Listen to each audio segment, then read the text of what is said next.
Bakit parang sa'kin lamang may galit, madayang tadhana iyong pansinin? Wala na bang karapatan na pagbigyan ang hiling?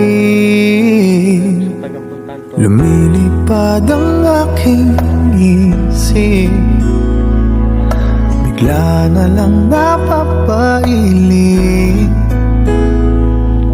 Wala nang nang mapagtuunan ng pansin, ng pansin. Pinipilit mang itago, di kayang maglaho ang mga katanungan tulad